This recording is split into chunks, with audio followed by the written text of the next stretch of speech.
Hello, it's time for Fishing Friends.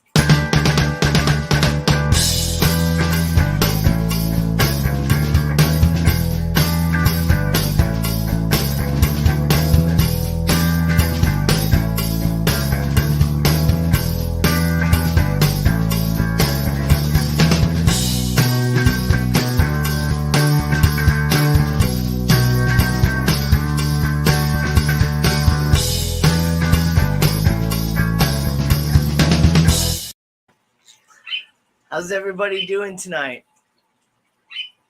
This is Fishing Friends with Danny and Gina. I'm Danny. And I'm Gina. There we go. And this is Lazarus here, and I got Tundra, my little cat, in between my legs. Yeah. Oh, man. So, first off, sorry we didn't do a show last week. Some stuff came up kind of last minute, and I was not feeling very good that day. Like, I don't know. I just was having a very, very lazy day, just completely worn out from the Triple Crown before. And then going right into work and stuff like that. Yep. My entire body just completely crashed on that Saturday. And I did not leave the couch at all. And then, Yep. Gina's air conditioning broke down and stuff. And yeah, I had to run. Luckily, a customer very kindly offered to let me borrow this tower unit. So I ran after work to go to her house, and she lives a little bit over an hour away. So took me a while, but cooled down the house enough for us to survive. Yeah, that's good. Yeah, it would have been yes. It wouldn't have been a very good stream if we tried to put it on, So, I would have had to have my camera off. I streamed with Brendan, I think the next night, and yeah, I had to have my camera off. I was a hot mess. Yeah. But let's hear it. We got Jimmy P's Aquariums here. We got Chris's Aqua Zone. We got Mary Page Flynn. We got Misfits Reptiles and Aquatics. It's great to see you guys. Man, and it was so awesome to meet all of you. Well, except Jimmy. Jimmy P couldn't come all the way here not here, but all the way to Kentucky, unfortunately, which is understandable. Yeah. It's hard from California, California right. Makes everything difficult. That's, but it was great to meet, Mary Page and Brennan and Chris. Yes. You all are some really, really cool people. And it was great to get to hang out with you and talk at the Triple Crown.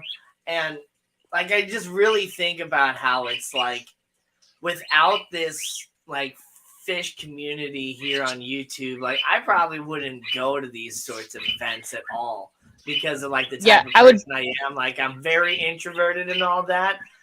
And going to these things with this community, it was like going to a family reunion and seeing your second cousins that you haven't seen in a couple years, but you who each other are. Yeah exactly. I would barely go to an event like this around our house, not let alone travel to go to this kind of event. Same thing. If it wasn't for the Fish Fam, I would not have even gone or even had fun. So my goodness. Yep. Giving Mary Page a big old hug was just awesome. Yeah. Oh my God, Mary Page is the best. I know, she's the best. Oh yeah, Mary forgot to bring home her gallbladder. Yeah. No, her gallbladder decided to yeet itself out of her body. Right. Oh man. Hey. I guess you can use my glasses. It's fine. Yeah, it's fine.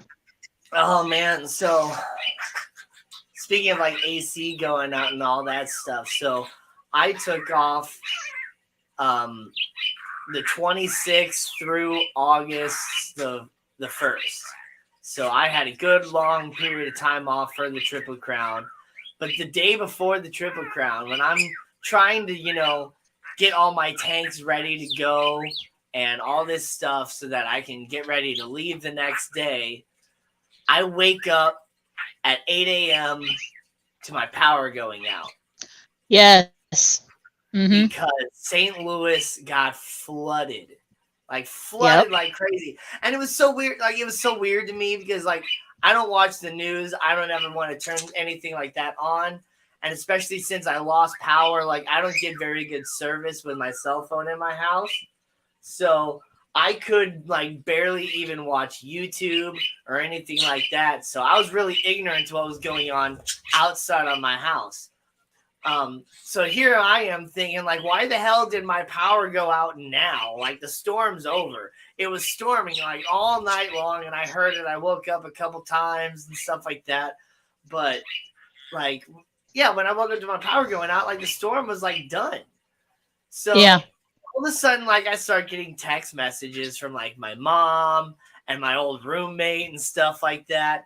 Like, are you okay? Like, whatever. I'm like, yeah, I'm fine. What are you talking about? Like, my power's out. Like, well, how do you know anything or whatever? Apparently, all over the news, like, yeah, it's like St. Louis flooded, like world record rainfall in a 24-hour period, and like, it's like, holy cow! Like, my old roommate, who now lives like in southeast Missouri, like down in the little bitty heel of the boot, like 3 hours away from me, is sending me pictures of my neighborhood from the news of like the water, the shopping center, and the shopping centers and stuff. Yeah. And it's like, oh, that's probably why I'm out of power.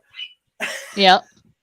I was out of power for 3 hours, and then like it finally came on, and the day that I'm getting ready to like go to the Triple Crown too, like my lights kind of flickered, the power flickered for some reason on that day, which is I'm just like, oh man, like please don't let me have like some crazy issues when I'm gone or anything like that.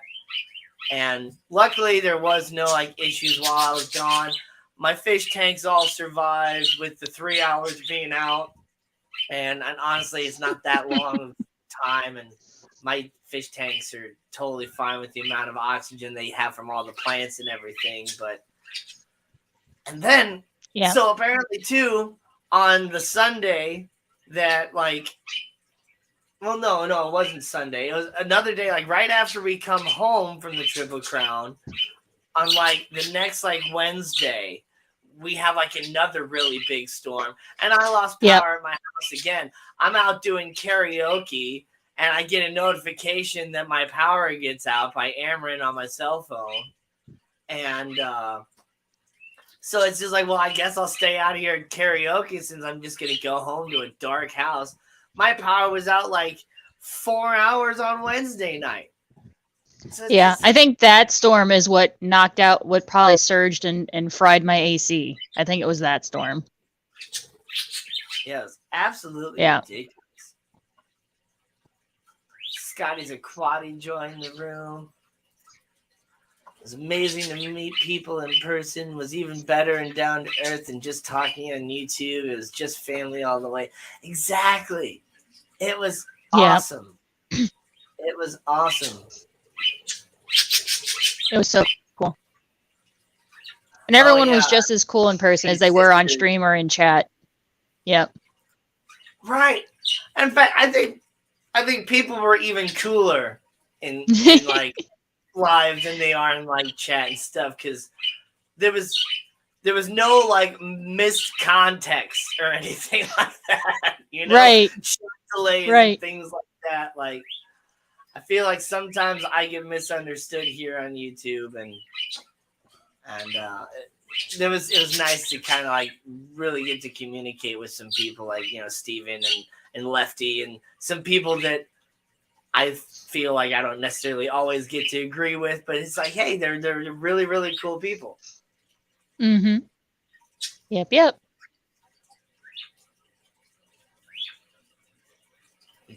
Oh my gosh. I know, I miss it. We should have a Fish Fam meetup every year.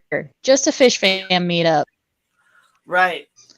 I just feel like that can be hard to really organize. I mean, it's hard enough getting these like, you know, Aqua Shella things or whatever organized enough, you know. And yeah. Yeah.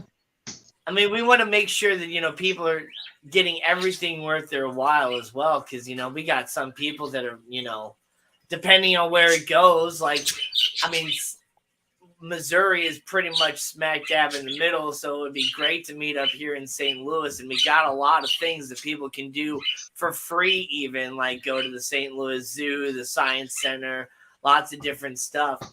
So, like, there's really, really cool things that you can do here in St. Louis that are free. And then we have really awesome restaurants and stuff like that too. So it would be awesome to have like a fish fam thing here centered in like St. Louis. But, we'd have to make it a couple day thing. We'd have to make it worthwhile for the people that are, flying or driving from New York, California, Washington, Oregon, like all that stuff. Yeah. Like, and it's still kind of far too. So yeah, it's still even far for the West Coast and East Coast people. Yeah. So we need 3 of them. We need an East Coast, a Central, and a West Coast. We need 3 events. But then it's not like, oh yeah, I know. Yeah. I know. Vegas. Yeah. I've never been to Vegas. And I don't know, it's not one of those places that really interests me that much. It's what's the proper way to, so it would very easily give me sensory overload. Just all the lights, all the sounds, all the smells. It'd be like walking into a crazy nightclub bar, but it's like everywhere. Yeah. Yeah. I'm not really a Vegas person, but yeah, Lefty is hilarious.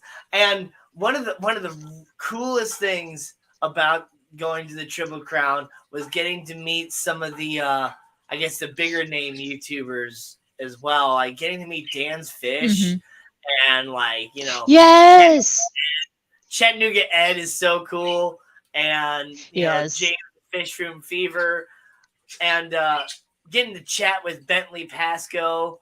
Bentley is really awesome, and Bentley put out a video earlier today. If you guys didn't get the chance to check it out, maybe I can get a mod that'll share that video. Bentley put out, he chatted with all of us like fish like creators and asked us, a question about like, well, you'll just have to watch the video to get all the details. It was really, really, really good. And yeah, Jimmy P just pointed out he really enjoyed my segment on that video. I was the very last person on that video. I wasn't expecting to be the last person. And honestly, I thought he would have interviewed a little bit more people. I guess not everybody wanted to go and do the interview with him. And then he was also being a little bit kind of strict on who he wanted, in there. He wanted to make sure they were like, known fish tube creators or whatever. I think I was probably the lowest subscriber count of anybody that he talked to. And so I felt, really honored to be part of that video alongside all these really, really awesome people. Yeah, Dan was absolutely awesome. Ed James. Dan is, I've had people ask, they're like, is he the same as he is in the stream? He's exactly the same. He's the same person on stream as he is in person. He's so awesome. He's just a positive person. I really feel like everybody is exactly the same on live stream as they are in person. It's just really awesome. Like there's even the last night that we were there, we're all just hanging out in like the outside little like smoking area, what we had deemed our like fish tuber meetup area outside the bar. We took that place over. The bar outside the hotel. Man, like we would all hang out there, and it was last night, and we're all just chilling. Like you could tell, like people were staying up much later than they wanted to. People were not wanting to go to bed, not wanting to leave to go to their respective hotels if they were staying in other hotels. We're all just like hanging out, and just like we just don't want this to end because it's just so much fun.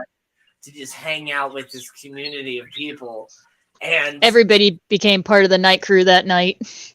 And it was like hanging out in a late night live stream where, like, you know, people were kind of chatting, and you'd have a couple little like side conversations going on in chat while the main conversation's going on. And you'd have the people like me. I was just kind of just sitting there and lurking most of the time, not really contributing to any conversation, just being a witness. And it was fun. And even James with Fisherman Fever kind of made a joke that I was lurking in real life. And he just kept like checking up on me, like, "Hey, Danny, you doing all right?" I'm like, "Yeah, I'm good." Just lurking. Exactly. And hello, June. Great to see you. But yes, you've been in our homes. How much more could you know by meeting you? Exactly. Like, and I don't really care so much anymore. Like, when I first started on YouTube and I was doing my first couple live streams, like, I'd be doing it all with my cell phone, and I'd be like turning off my camera as I'm going between different rooms and stuff, just to make sure that nobody knows the organization of my house, because I don't want any like crazy person out there in the YouTube world to like create this plan to like infiltrate my house, or, you know, some weird like paranoid, you know, internet stuff or whatever. Now it's just like I don't even really care about it anymore. I'll walk around and show everybody everything. I think some people have even maybe seen inside my bathroom now here on YouTube.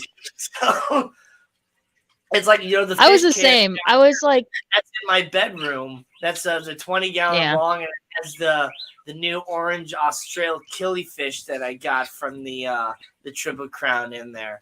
You guys have probably seen them kind of chasing each other around.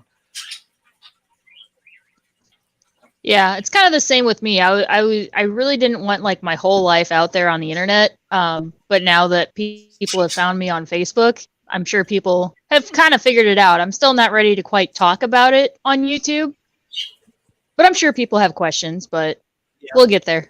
We'll get there. What are you doing, buddy? He's just flying around. I got my Tennessee Fish Mafia shirt, which I'm really I do too. about. I still have to wash it. I'm probably gonna do laundry tomorrow. I need to do laundry tomorrow. But yeah, I got one too. I'm so excited. It smells like Triple Crown. No, I'm kidding. It still smells like the printing press. Yeah. It smells like Triple Crown. I love that smell though. That like fresh shirt, like when you first take it out of the package, like, oh, it smells so good. Yeah, it still smells like that. Sometimes I don't mind it, but Teespring shirts smell like glue. Like oh yeah, Teespring shirts stink.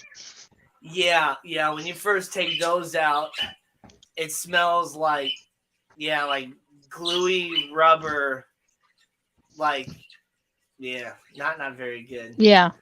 Verily, KC is officially on vacation.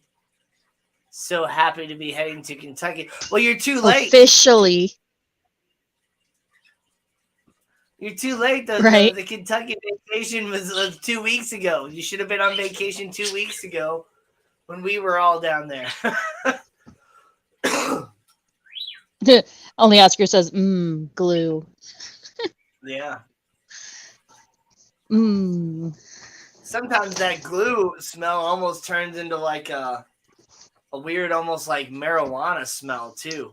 Yeah, almost. Hot rubber sort of smell.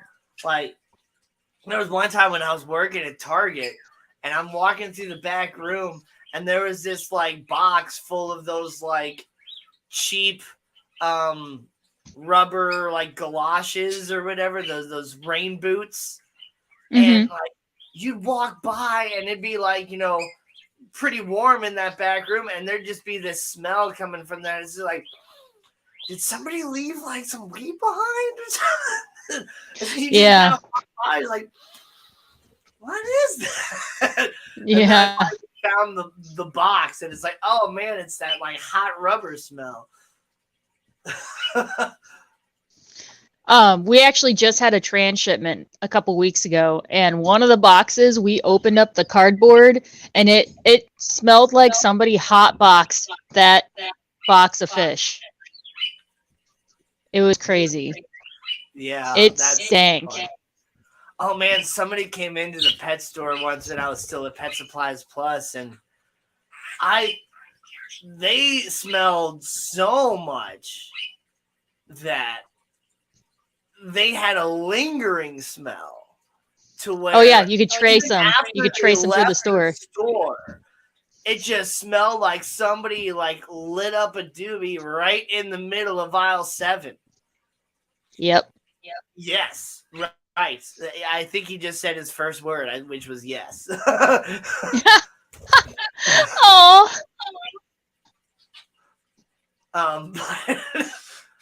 Man, yeah, it was ridiculous. We had to like put some air freshener and stuff out there.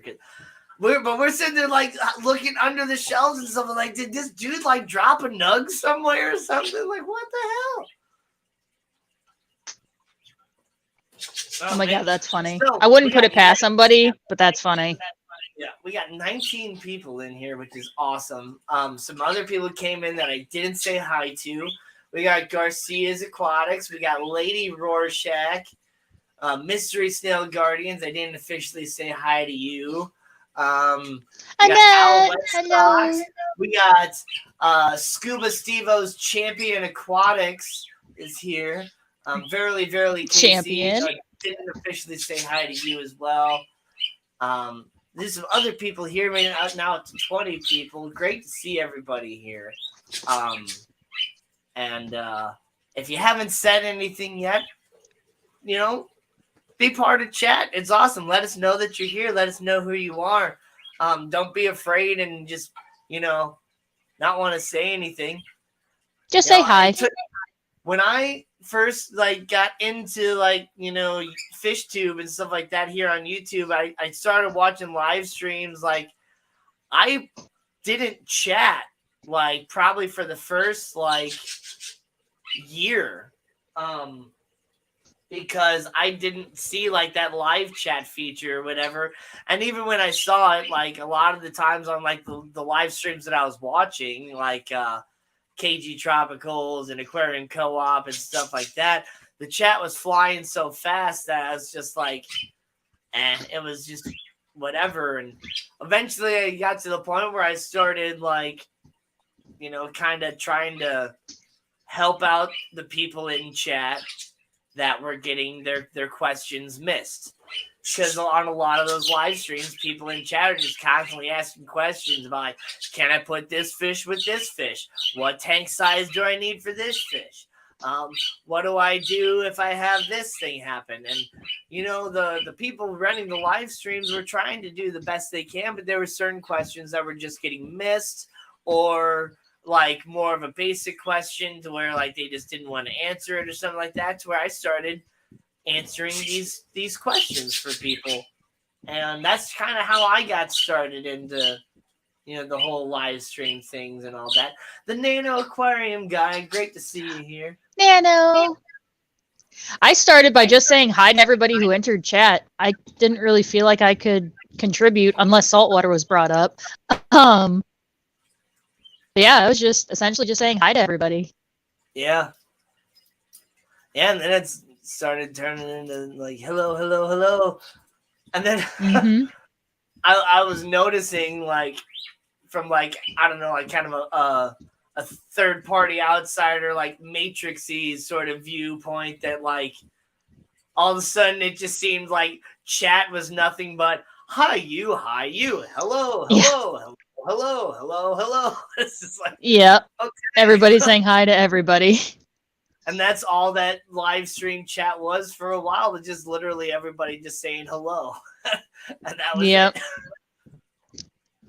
But, oh man, it sucks that the champion Venustus is, well, it wasn't the Venustus that was the champion. It was the other one that was the champion. But yeah, it sucks that they're being mean to each other. But that's why I'm not like doing African cichlids or anything like that right now. One of the big things that happened while I was at the Triple Crown, my brother was, watching my fish tanks and making sure my cat had food and stuff while I was gone. And I had already mentioned to him about like taking my African cichlids. Well, he took it upon himself to go ahead and do it while he was watching my fish tanks. So this tank behind me doesn't have any fish in it right now. That's why the water level's low, and I'm not worried about anything like that. It's a living stone eye. That was the champ. Yeah. But yeah, the aggression kept getting to me. I only had 3 African cichlids left, and now they're all gone. So I still just like haven't like taken the time to drain this all out and rearrange everything, because I'm wanting to move this 55 into my fish room and then bring my 60 breeder out here, put it in that place, and start building my saltwater tank here in my living room instead. That way the fish room stays the tropical environment, and I don't have the blue lights of the saltwater tank messing with the freshwater tanks. I don't have the white lights from the freshwater tank messing with the saltwater tank. Like, it just all works out. And then I can kind of have different environments in each room in my house too. Yeah. Get that salty tank going. Baits and genetics. Great to see you. I'm watching my black belt cichlid. She's rediscovered the duckweed that I had in there. She's munching on it.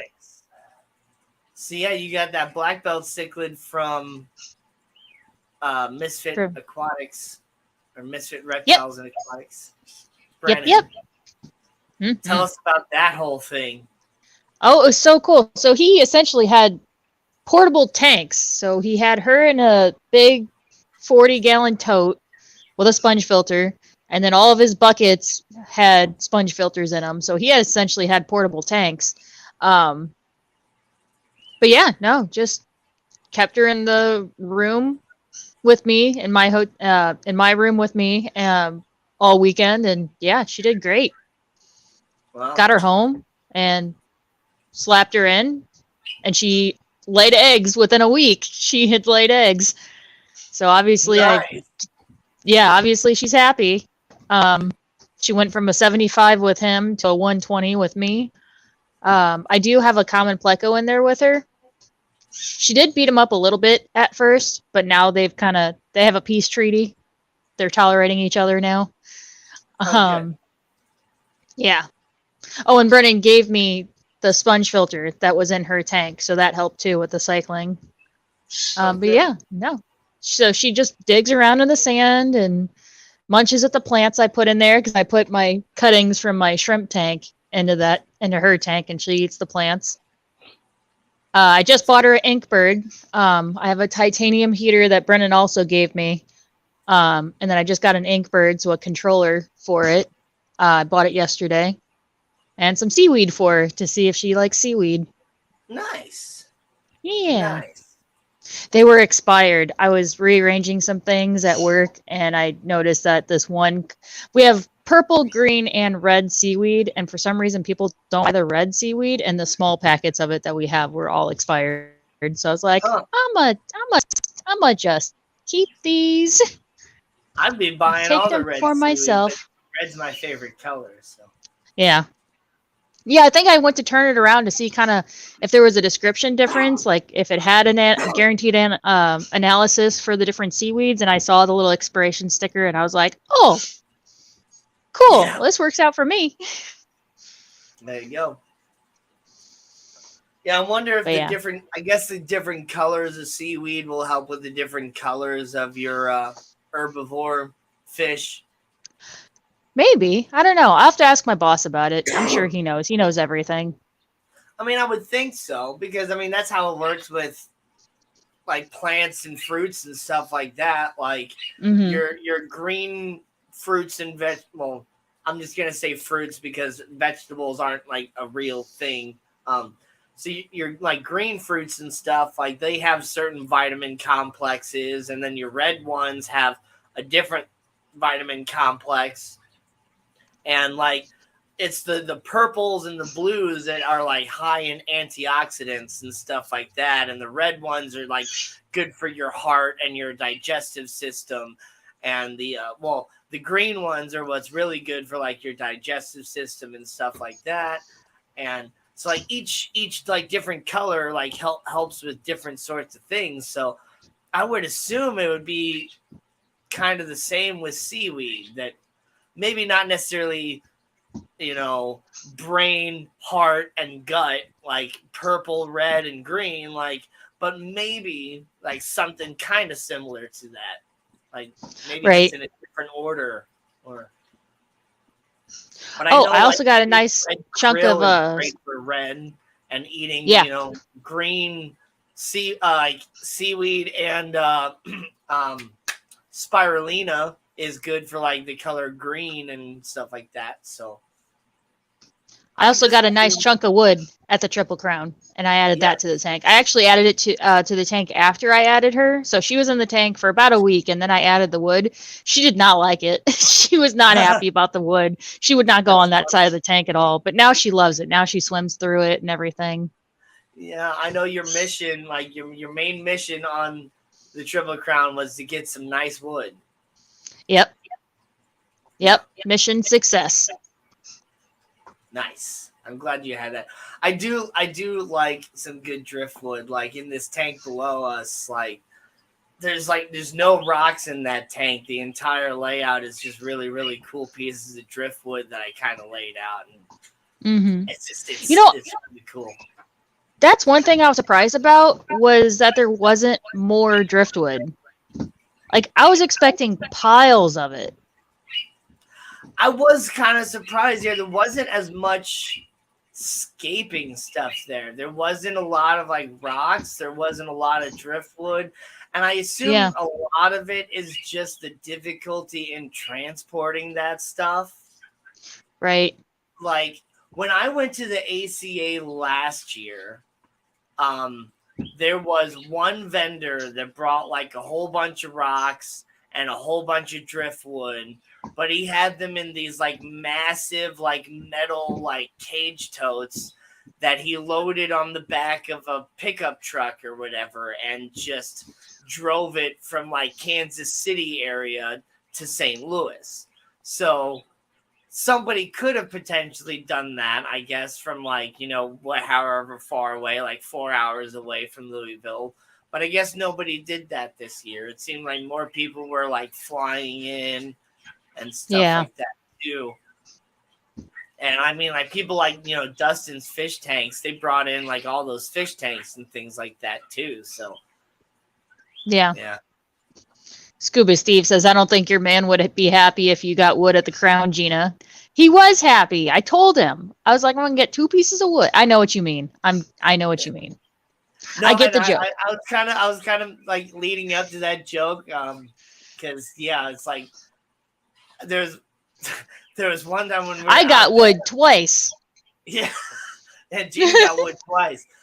No, but she made a joke about how she was dressed one day, about like she's got her lesbian outfit or whatever. I'm not trying to find no man while I'm here. I did. It was Saturday because I had makeup on. But yeah, I had my pink. What? Nathan's giving me looks. He's listening in on the stream now. He's out here giving me looks. So I had my pink like beach shirt on, and then I had men's like khaki cargo shorts, and then I had makeup on. And I think after fishing is when I said it, and I had a baseball cap on. I was like, "You like my full like?" I went full bisexual today. Like men's clothes and then girly face, just all the confusion.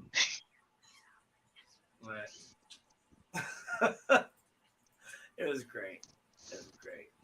So much fun. Oh man, it was so much fun being there and hanging out with everybody. I can't get over it. Oh, thank you, Mary Page. I do wish I took more photos. I totally failed on the scrapbook. Yeah. I'm probably going to go through and like snapshot and steal other people's photos from the event and like finish up the scrapbook that way, because I do still owe Bunny that one scrapbook. Yeah. And I did get some people to write her notes and everything and to sign mine. So I do need to did finish get a it in bunch some of kind of way. stickers, though, right? Yes. Yes. I got a bunch of stickers. Yeah, that was great. Getting all the different stickers. I might show you guys a little bit later when I pull my phone out from looking at this fish tank. All the different stickers I got and where I put them on my 60 breeder stand, because it's starting to fill up. I almost got one of the 3 sections filled up. I want to eventually have it all just filled up full of fish fan stickers. You know, I need to find my magnetic sheet, because I need to turn all those into magnets and put them on my fridge. I'm not a rock star, but I almost was gonna try and find like some place to go do karaoke down there while I was down there, but I didn't think anybody else would want to go with me, and then I just wanted to be part of the group and everything down there, because I can do karaoke anytime when I'm up here, but getting to hang out with the fish fam is it's a rare occurrence, you know. Right. Yep. Yeah. But oh man, I think I mentioned it in the one live stream while we were down there, but yeah, we went to this Brazilian place that was just so good, and I keep thinking about it. We'll have to go to Tucano sometime. Yeah, Tucanos, however you want to pronounce it. Like, I heard it's half the price, so that's good. It is still like it's a nicer place to go. Yeah. No, it's good. Yeah. I definitely want to go there sometime. And apparently, I'm like the only person in St. Louis that doesn't know about it. Like, everybody I'm mentioning it to, like, oh, it's like Toscano's. I'm like, yeah. You're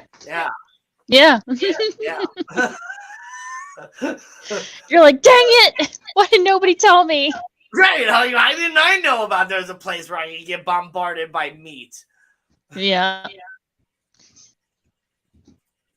Don't go to the salad bar. It's a trap. It's a trap. It's a trap. It is. Like, you go up to the salad bar and you sit back down with your salad and you like put the first bite on your fork, and before you even have it like in your mouth, you already got somebody right next to you. Would you like some leg of lamb? And it's like, yes, I would. Yep. Oh, they have everything based in genetics. They have steaks, and they have, and they prepare everything in different ways. They have, teriyaki chicken wings, and they have smoked sausages, and like, their smoked sausage was some of the best sausage I've ever had. And I've had a lot. They do have fried fish too. Yep, they had fish. Well, at least not the Brazilian place that I went to. They had only 4 types. They had cow, they had lamb, they had chicken, and they had pork. So that was it. But yeah, Toscano's, I guess, has fish and other stuff as well, which is cool. Yep.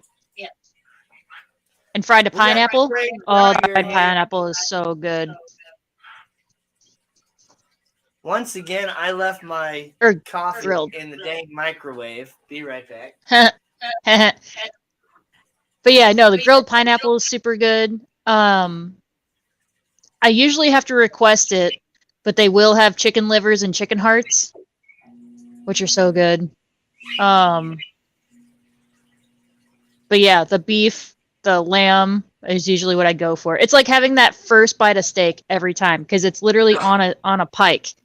And they saw it off onto your plate. So it's like having that first bite every time. So good. Yeah. It's a first bite every single time. Every time. Pineapple donuts. Yeah. The grilled, sorry, I said fried, but I meant grilled donuts. Like seared grilled donuts. Or, sorry, pineapple. I like Oh my grilled God. pineapple. Grilled pineapple. Yes. Grilled pineapple is really, really good. Yeah. So good. Yeah.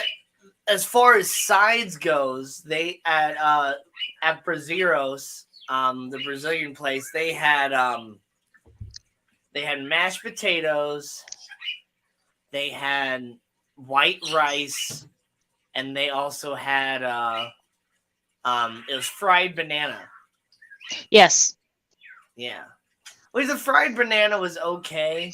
Like, it had an all right flavor, but the texture just really bothered me to where I couldn't have more than one bite. The mashed I could see potatoes that. were really good, but oh man, poor Skipper.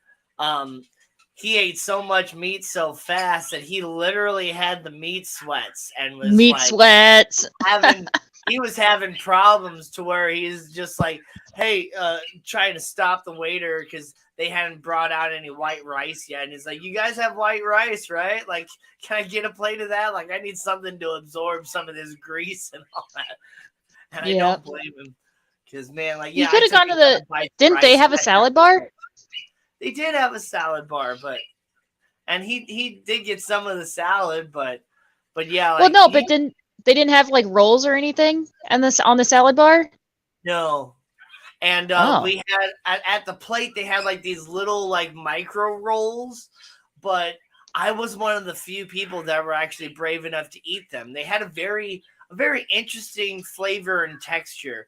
So they were like, it was almost like a mixture between like a donut hole and a fortune cookie, but like savory.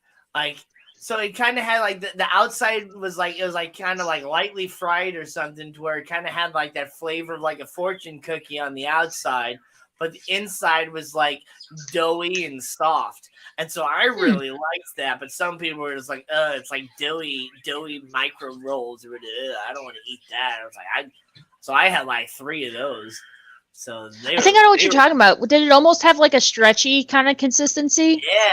Yeah. Yeah, so they have those at Tucanos too. It's like some kind of like cheesy bread. Kind of like in Encanto, the little cheese, like little pancake things. I think it's like that. Oh, I never saw that movie, so I have no idea what you're talking about. But okay, cool. Yes. Yeah, I like those too. But it is a strange consistency. I could see how a lot of people wouldn't like it, but no, I like it. Yeah, it is.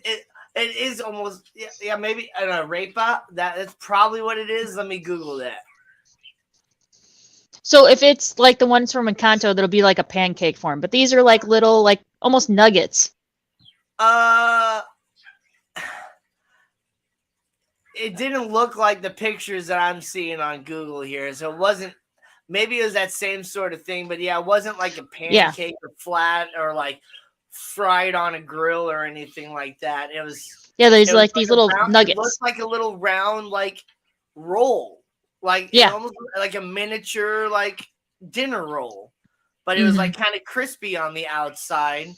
That had like the kind of like a flavor and a texture similar to it's like a fortune cookie, but very, very thin. And then like you break it open and it just kind of stretch and be kind of doughy on the inside. And it was really it was good. It was interesting, but it was good.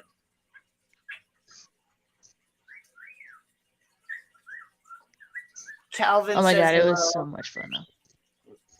And then the Italian place we went to was good too. It was good. I wasn't very impressed by it, and I didn't like the ordering process. Yeah.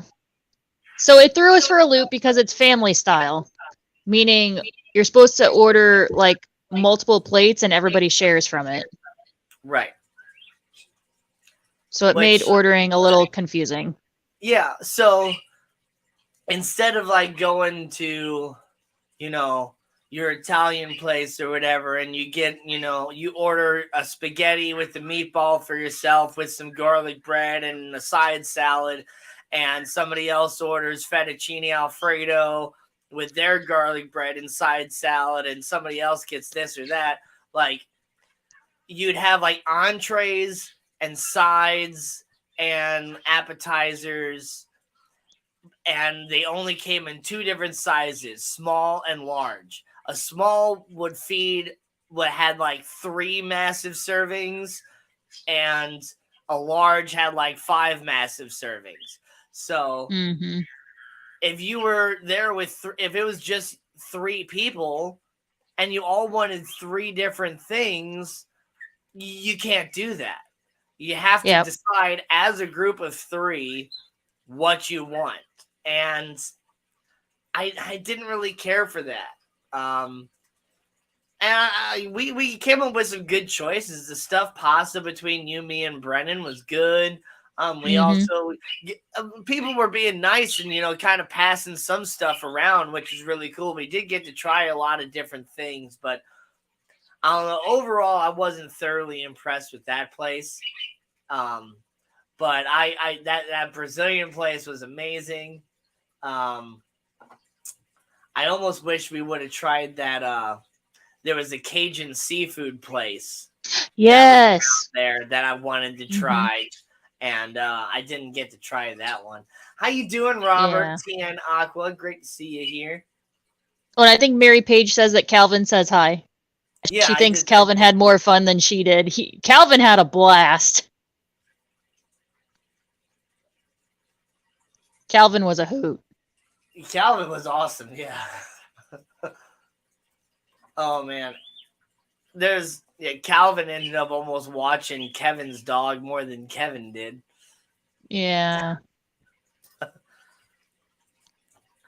Oh, but so I've been growing this Pothos out of one of my fish tanks for so long. I took a trimming of it recently or earlier today to you know, split the vine from 1 to 2. I like to do that to make it, you know, a thicker vegetation and all that stuff. But look how healthy this is. Like, look at the size of this leaf and the coloration. It's huge and beautiful. That's neat. This is a marble queen Pothos. So yeah, it gets really nice and white in the brighter light and stuff, and I keep it under a really nice light. I'll probably show you guys the mother plant a little bit later too when I move the camera around. But the killifish is going back between the wood right now. The male.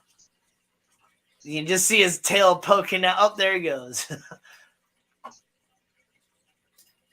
I love those little guys. I got some really awesome fish from the Triple Crown. I got this orange Australian killifish. I got this Paraotocinclus maculicauda, which is a relative of the Otocinclus. That just looks really, really cool. And I got a whole bunch of Pandagara. I don't think any of the Pandagara made it, though, unfortunately. They seemed really, really happy in my hotel room and all that. And I brought them home and I put them in this 55-gallon tank. And the next day I woke up, I saw a couple bodies, but not enough. But I haven't seen any live ones since I put them in there after the next day. So I don't think they acclimated very well to that tank. Everybody else did really fine though.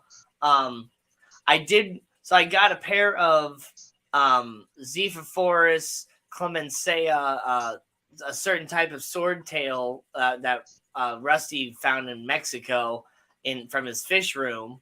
I got a pair of those, and I had those in my hotel room. I didn't have a lid on the tank in the hotel room, though, and even though I had the water level down like 2 inches from the top of the 10-gallon tank, apparently the male swordtail jumped out on one of the first couple days that I was there, because I wasn't able to like move the dresser that I was on because the fish tank was sitting on top of it. But yeah, the last day I was there, when I packed everything up, I pulled the dresser out, and yeah, sure enough, he was underneath the backside of the dresser. The front and the sides of the dresser had like wood going all the way down to the floor where he couldn't have gone beneath, but the backside did have a crevice. So that was the only spot I didn't check the entire time I was there, was behind the dresser, because I couldn't get behind it since the tank was on top of it. And yeah, sure enough, he was back there. But hopefully either from the tank that they were in prior or something or other, like I hope she's hit already and she's going to end up producing babies for me, because she's in a 10-gallon tank right now by herself and she's doing very well. And I have a lid on top of that tank now. But yeah, hopefully I'll get some babies, which would be awesome. Babies. Matt's here. Hello, Matt. And Caged Aquatics Keith Hanshaw is here. Man. TN Aqua is asking, Danny, have you started on the 60 yet? I mean, yes and no. Like, I haven't, like, I kind of hit a standstill on some things. I got a whole bunch of stuff to get it, like, semi-started, and I was building up my different inventory for everything I needed for the 60 breeder.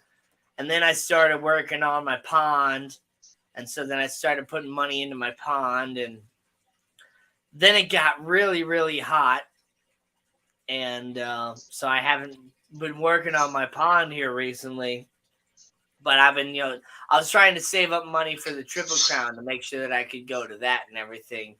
Well, and you're also rearranging tanks. Yeah, now I'm rearranging tanks and everything too. So I'm getting everything going. But yeah, once I get my 60 breeder out here, I'll start putting more work into it.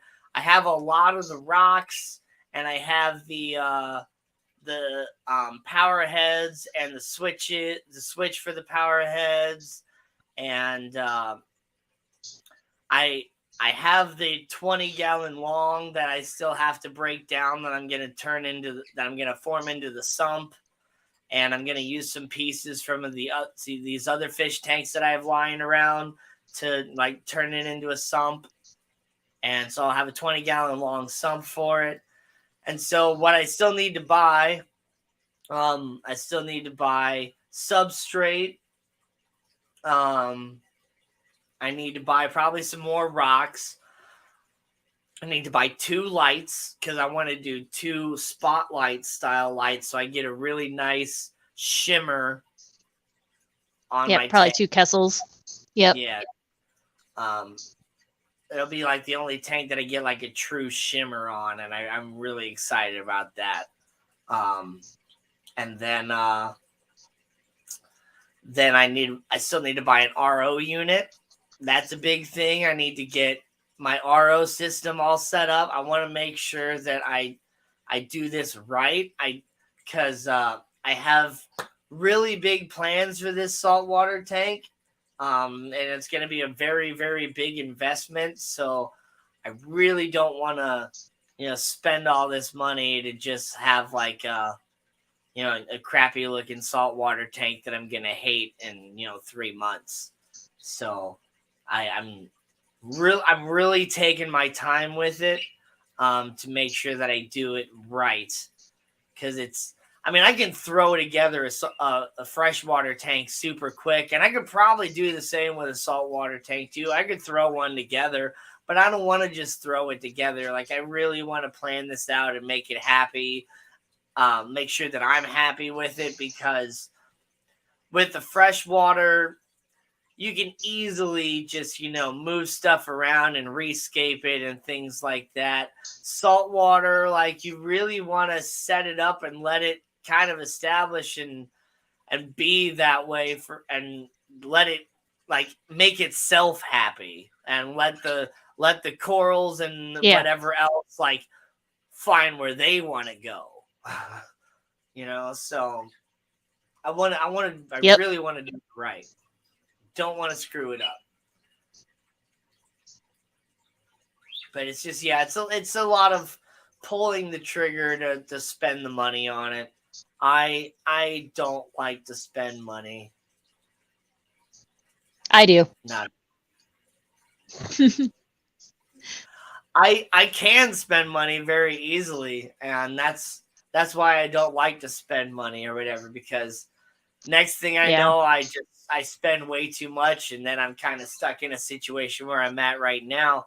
Luckily, I contacted my credit card company, and so everything should be fine. So I booked my hotel down in Louisville through Booking.com. I want to let everybody here on this live stream know to never, ever, ever use Booking.com. Ever. Don't ever download their app. Don't do any of that, because you will get screwed. When I was down there, like, I booked my hotel room on July the 6th through Booking.com. I got it all set up. I honestly, I don't even remember actually giving my credit card information out, but I guess I gave my credit card information to them or whatever for the booking to get it all like set up in the room, set aside and something like that.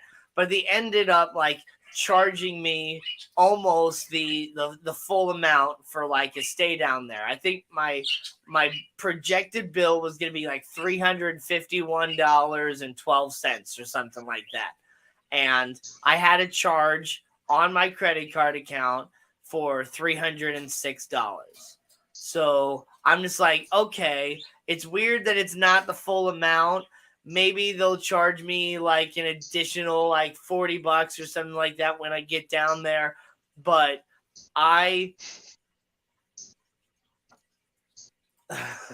yeah, I saw it too. That's funny. Yeah, never give your credit card information to Fish Fan Link though. But anyway, so they charged my account. So I took a screenshot of my mobile app picture just to have like proof of it. And so I go down there and I check in, and the customer service lady at the door is like, okay, so it'll be $351.12 or whatever. And I'm just like, no. And I pull out the pictures. I already paid. Like you see right here, red carpet in Louisville, Kentucky, $306. If anything, I might owe you like, $43 or something like that. But I definitely don't owe you that much or whatever. And we ended up kind of having a little bit of a back and forth. And it's like, I've worked in customer service a lot. So it was a very like respectful like conversation back and forth about it. It's like, she's like, I don't really know what to do from here. Like, cause like you have proof that you paid, but like, we don't have any record of you being paid here. So it's like, I just don't really know what to do. So after, kind of 15 minutes of going back and forth, I ended up kind of agreeing to like, yeah, I'll go ahead and I'll pay for one night just so I can get my room, since I'm already down here and I got like a fish tank in the back of my car and all that stuff that I just want to get set up. Like, I'll pay for one night and then we'll figure the rest out. She said in the morning, but I'm like, I didn't talk to him again until I checked out. So I go on my day of checking out, and they had the actual like bookkeeping auditor, like finance lady there. Because I have friends that work in hotels, and so I know there's all these different roles, and I know there's pretty much one person that does like all the bookkeeping. So she wasn't there on the day of check-in, but she was there on my day of checking out. And apparently, like, she went through all the records of everything. And once again, they said they had no record of me paying. So after some back and forth for a while, another kind of customer came in, and she's like, oh, yeah, like, never use Booking.com. Like, Booking.com charged me for hotels that I never even stayed at and all this other stuff. And I'm still fighting with them for like thousands of dollars or whatever. I'm like, well, that's no good. So long story short, I ended up, paying the hotel again for the nights that I stayed. because they just were like, your issues with booking.com. And I tried to tell them too, it's like, my bank statement does not say booking.com. It says Red Carpet in Louisville, Kentucky. So if anybody's liable for this, it's you guys. Like, I'm going to go and I'm going to fight with Booking. Booking.com is going to say it says Red Carpet in Louisville, so take it up with them. And then I'm going to be back here fighting with you guys. And you guys are going to say, take it up with Booking. And it's just going to be back and forth. And I'm never going to get my money out of it. And they're just like, well, I don't know, just take it up with Booking. And so I'm like, okay. So I did that. So I went and after I got home, I did a dispute thing through booking.com. They asked for a copy of my bank statement and I sent it to them. But, like 2 weeks passed or whatever, and I didn't hear anything back. And I didn't see anything on my credit card statement or whatever. So I'm just like, well, if Booking's not going to help, because they're probably not, because it doesn't say booking.com, I just went and I called Capital One. Capital One took care of me super easy. They credited my account back. They are going to take it up with the hotel because it's the hotel that has their name on it. And after a few months or whatever, if the hotel ends up coming with some sort of proof that I was there and I did pay for it or whatever, then I'll have to, come up with some proof that I wasn't there or something like that. But I don't really foresee that happening. Like, these credit card companies, they don't play around when it comes to stuff like this. This is how they make their livelihood, is off of, interest rates and fraud things and stuff like that. So this is their bread and butter. But it's like, I tried to tell the hotel that my problem is not with booking.com, unfortunately. My problem is with you guys because it says it was taken by you. And now the credit card company just basically confirmed exactly what I was trying to tell them, that it's like, sorry, guys, they're coming after you. So when it really comes down to it, if you guys didn't get that money, you're going to be short $350 or whatever. And then also, like, you're gonna have to take it up with Booking yourself because it was Booking that took the money, I guess, but they labeled it under you guys, so it's not my problem anymore. Now it's yours. Yep. Sky Dancer is here. Great to see you, Sky Dancer. Sky. Hello. But anyway, that's pretty much everything that I gotta say about the Triple Crown. I do wish I got more footage though. I still got probably 1, maybe 2 videos to put out still, that I haven't actually sat down and put all the footage together yet. But I did release that video of the little virtual tour of Rusty Wessel's fish house and all the property and stuff. But when I was going back and putting that video together, I realized how little footage I actually got. I thought I got way more footage than I did. I didn't even cut anything except maybe a few seconds out of some clips that were just a close up of somebody's face on accident as they walked through the frame.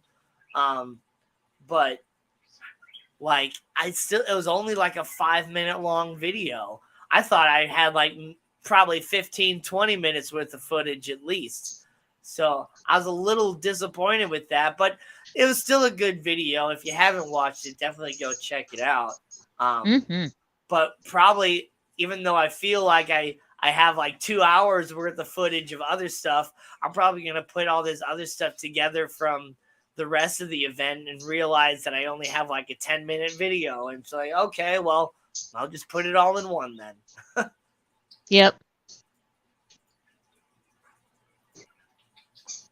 But I'm definitely I still don't really consider myself to be a true YouTuber, I'm not one of those people that are just constantly going around filming everything and just looking for the next bit of content or whatever, I just want to kind of document some of the things that I've done and just give you enough to where you kind of get the idea of what it is. And then, if you want to dig deeper, then you can go ask, get a tour of Rusty's house yourself. Or, like with my tour of the St. Louis Aquarium, like I feel like I showed a good amount, but if you want to really check it out, like you got to go to the aquarium yourself.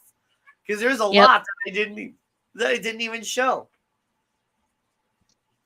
Delilah's Critters. Mark Sturlson. Great to see you. Crypt Keepers Aquatics. Got some new people popping in here.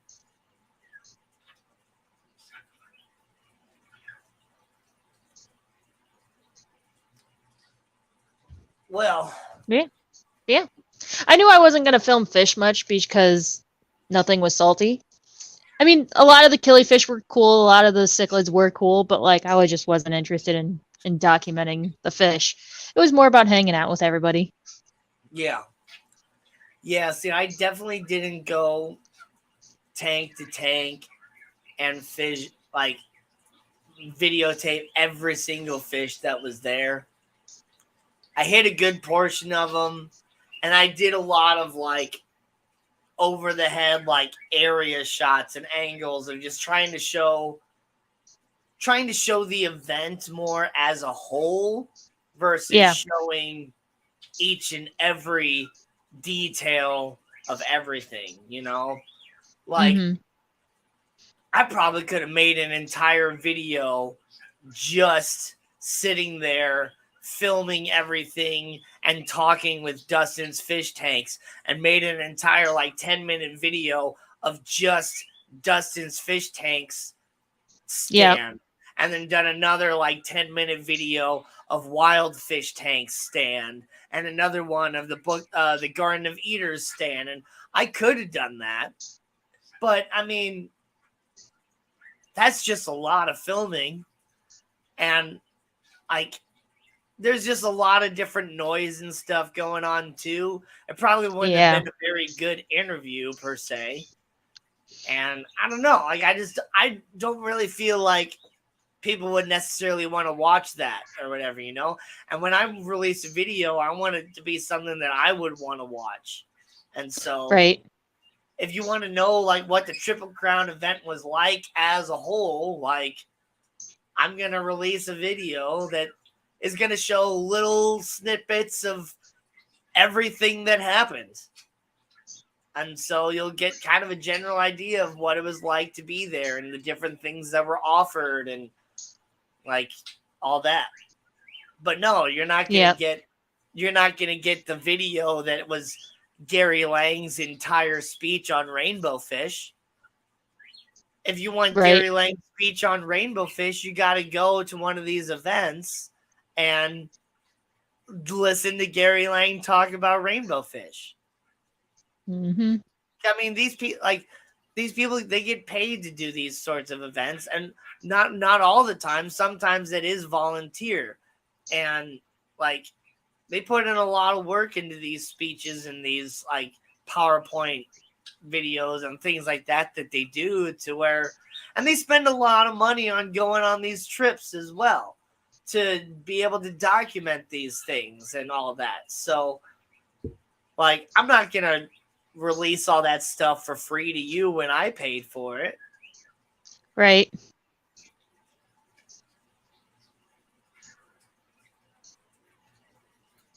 And yeah, too, exactly, Kripke. You get distracted and it becomes more about filming versus just attending the event. And I never, ever want that to happen. And yeah, great to meet you, George RB3. You're a fun dude. Yes. Thanks for coming in. And Jennifer Weaver, great to see you too. And the Zen Ginger, thanks for popping in here. Oh, man. But yeah, I never want the filming to take away from my ability to just enjoy the event as it is. Yep.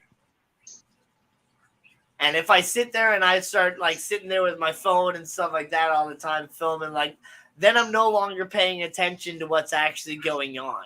I'm paying attention to my camera angle and you know, if I'm filming people that like really don't want to be filmed, and they're just like, oh, like, what are you doing with your, like, why are you filming me? You know? Yep.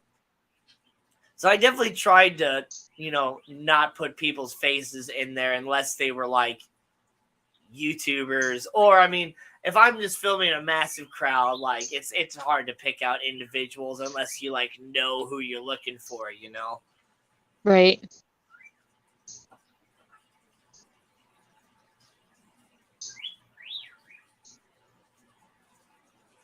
Yep. Yep. Yep. Yeah, Dustin is Griffin. Griffin's awesome too. It's great to see you, Griffin. Yes. But yes, Gina and I were talking while we were there to some of the other Missouri YouTubers and people in Speaking the of which, fam. Lady Diane just popped in. Yes, there's Lady Diane. And Lady Diane was there. Yes. And so if you don't know what Lady Diane looks like, you can look at, you know, some of the different footage and stuff from the Triple Crown. You get to see Lady Diane in the flesh. But yes, all of us, like St. Louis and other Missouri fish keepers, like we got the Tennessee Fish Mafia, you know? So we're trying to work on our thing. Like, we're trying to work on our Missouri thing. Like, we have the Missouri Aquarium Society, and that's a really, really big, awesome aquarium club that anybody around the world is welcome to join. But we want a specific one just for us, you know, YouTubers in the fish fam. We need our own, like, special club where we can and put Fish out, Tank Dad. So we got Fish Tank Dad, we got Science Gal Aquatics, we got Bunny Viper, we got Gina's Reef, we got Ladies Diane, we got Fishy Biz Aquatics, we got myself, Glassbox Hero. Bunny's in Oklahoma. Bunny's in Oklahoma. Yeah, Bunny's in Oklahoma. I thought she was in Missouri too. Nope, she's in Oklahoma. Okay. She was going to fly here to St. Louis, and then we were going to ride together. Got it. Yeah. Yeah. But yeah, no, we have a decent amount of people here in St. Louis. Yes, we do have. Missouri in general, like, because Yeah. I think like, Science Gal Aquatics is from like Springfield or something like that. So, yeah, I think she's like out by like Rolla. yeah. But there's a good portion of us, so we got to come up with a cool name. We got to come up with our own, you know, shirt, you know, and stuff like that. Yes. I love this Tennessee Fish Mafia shirt. It's so great. And it's one of those shirts that, even though it's about fish, like, it's cool enough to where it doesn't look like super fish nerdy to where, like, you can wear it anywhere. Like, right. I love it. And I mean, we could just totally rip it off and just say Missouri Fish Mafia. No. That'd be funny, though. But no, we can't do that to them. I know. We can't do that to Ed. Nope. Ed and James and Bob and all them in the Tennessee Fish Mafia. You definitely can't do that. But we need to come up with something cool like that. And then, but yeah, when we were down there too, like, I got some really interesting ideas for merch that I haven't gone into Teespring and actually created yet. But the Missouri Mob sounds cool. That's a good idea, Scuba Steve. Missouri Mob. Yeah. Chris says the St. Louis Fish Keepers were a big presence in the Triple Crown. That's because Maasai was there. Yes. Yeah, so a lot of people, club members, were there too. Right. If you know, you know, well, Chris, you don't know because you're not like from Missouri, but you know, yeah, being a St. Louis, Missouri person as a member of Maasai that's been to several different like Maasai events and things, like, I recognized so many people there from St. Louis. And then not even just from St. Louis, I recognized so many people then from like the ACA the year prior too. And so that was really, really cool. But yeah, it was just like, Gary Lang was there, and just like so many people as a member of as Maasai members were there. And then like, yeah, Maasai itself was a big sponsor of the entire event as well. So yep. Yeah. Maasai is a very, very big organization, and anybody is welcome to join. They have an awesome YouTube channel where they do their meetings on like live stream. It's the third Thursday of the month, right? I think so. I don't know. I've only been to like 2 meetings. I'm such a bad member. As a member, you get discounts on the online store and stuff like that as well. And yeah, and then, you get discounts at events like in person as well. But, well, that's this Thursday coming up. In different states, like you're not necessarily coming to all the events, but. Right. Yeah, that's this Thursday coming up. It's the third Thursday. That's funny.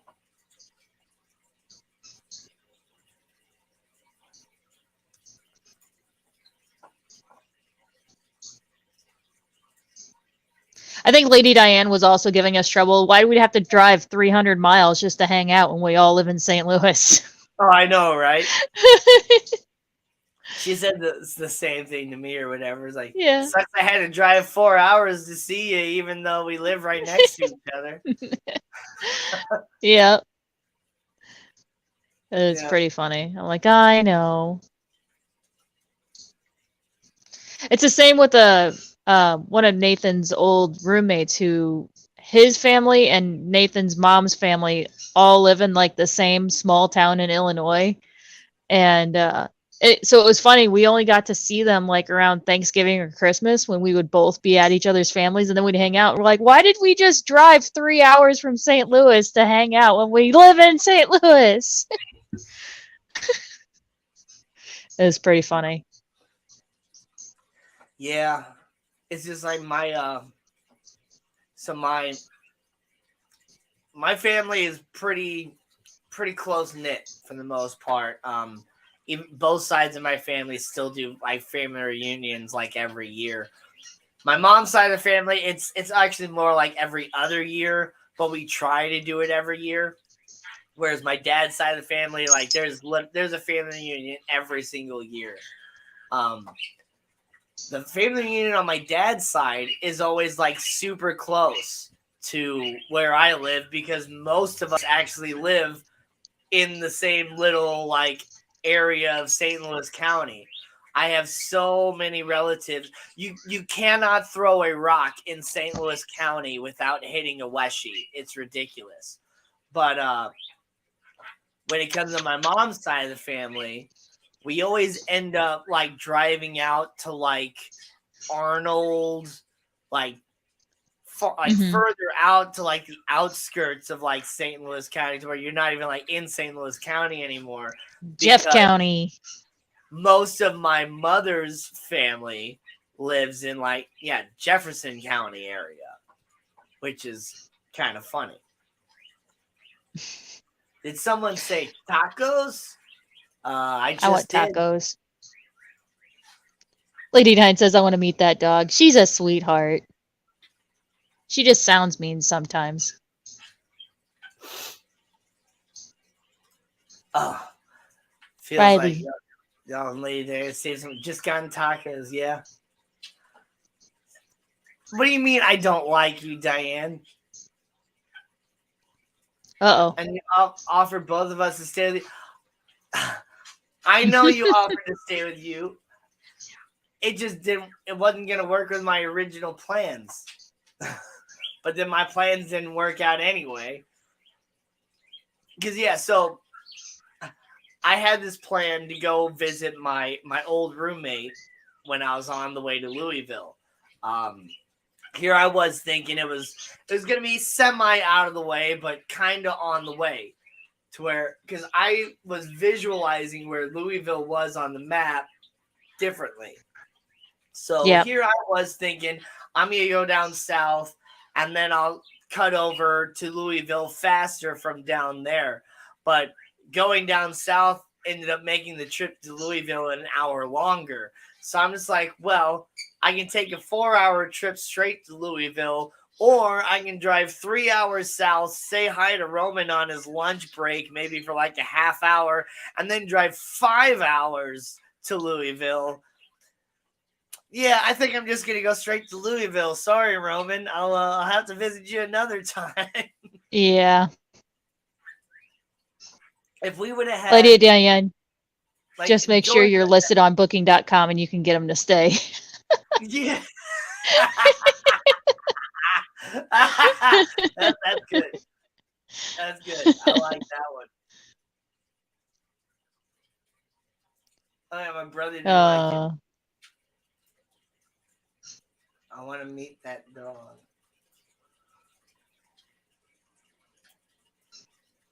I'm missing something here. Yeah, I was going to take my brother down too. Thinking about that for a while, but then I needed somebody to stay here and watch my fish tanks, so I needed him for that. Plus, I don't know. I mean, I feel like my brother would fit in fairly well with this community. But, like, I don't know. Like, I feel like it'd be more weird down there with my brother than it was by myself. Yeah. Mary, are you speech texting?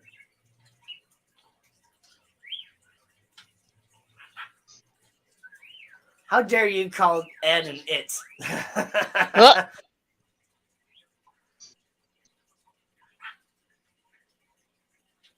Yeah.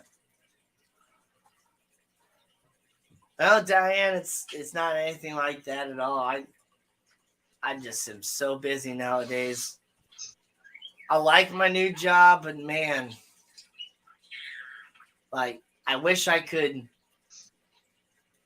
make the money I do now, or maybe a little bit more, but I have to work like half as much. 50 to 60 hours a week just sucks. Yeah. But it keeps me busy and stuff like that, and it pays the bills. Mm-hmm. So that's what it's really all about. But yeah, so it's like we had a customer call about possibly us maintaining their tank. It was someone we actually just did a fish delivery for. So they ordered fish through us. They came in and then we delivered them for them. My boss and my coworker kind of jokingly looked at me the other day and they're like, "You want to start doing some maintenances?" And at first I was like, I was kind of on the fence because I'm the only one who's consistently at the store. And I was like, but it is some extra nice side money. Maybe. I was like, let's talk about it. And then it turns out it's on a second story with just an elevator access. Like it has an elevator access, but still it's on the second story. No RODI filter, and it's a 220-gallon tank. So that means I would have to bring water. You have to bring a trash can full of water to even do the water or change. Buckets. Yeah 5-gallon buckets of water. And I was like, no thank you. I am not doing that one. But my boss just did the consultation with them yesterday, and it turns out that it was apparently his old boss that installed the tank, and he messed it up. Like, so they're actually talking about doing a whole tear down and rebuild. Yeah. So if they install an RODI system, I have no problem doing it. But I am not carrying 10 freaking 5-gallon buckets of water. So, you as a saltwater person or whatever, when we went to Gulf Shores right after that trip to Marine Solutions, and that tank was all cloudy, and even like the glass itself was cloudy. Like, what was that? What causes that? So that was a brand new tank. So that was the tank finishing cycling. So there was just biofilm on the glass. Build up on the glass. Yep, that's biofilm on the glass. And they actually told them not to scrape it because that's just the tank establishing. And if you scrape it, it's even cloudier. And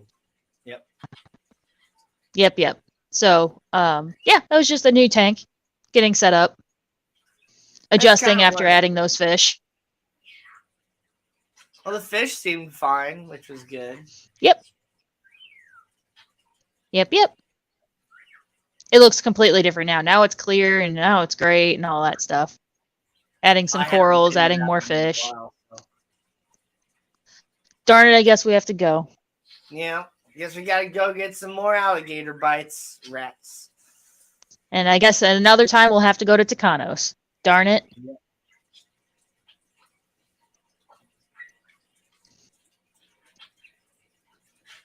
I like good food.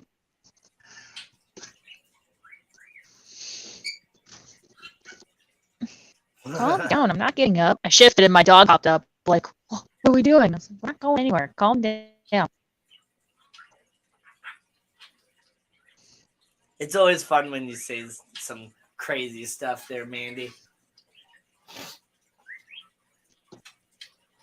Is it not invite? Jesus Christ, Diane. What? Oh my gosh, yes, you are invited, Diane. Yes, you are.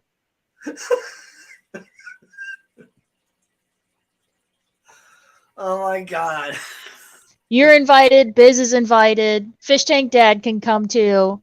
Carrie, if she feels like trekking the hour and a half, Carrie can come too. Am I missing somebody else? Biz's cousin. What do you call him? Uncle Turkey? Something like that. Yeah. Yeah. He can come. Yeah. It'll be a good time. Good food. Good people.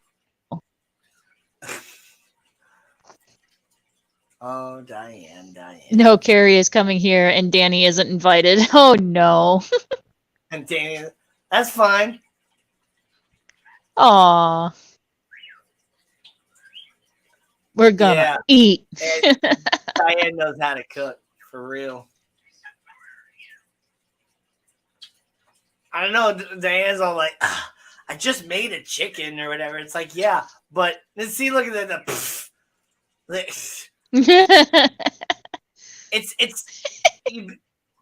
You'd be surprised, Diane. Like, I love my mom, but my mom does not know how to cook. Aww. Like, she knows how to follow a recipe, like, to the T. But I think one of the biggest issues is that she follows the recipe to the T. And so the food always comes out like just very plain. Yeah. You know, and I love my mom, like, don't get me wrong, but yeah, it's like the food was just very plain. Like, I like well-seasoned food, you know. I use a lot more than just salt and pepper when I'm cooking. So that's just me. But yeah, I don't know, Diane. Like, you know exactly how long to cook it. You know how to season it. And you just, you put the love into it or whatever. Like, if there's garlic in a recipe, I automatically triple it. Right? Mm-hmm. Right? Got to keep the vampires away. Got to keep the vampires away. If it says 2 cloves of garlic, I add 6. I'm not joking.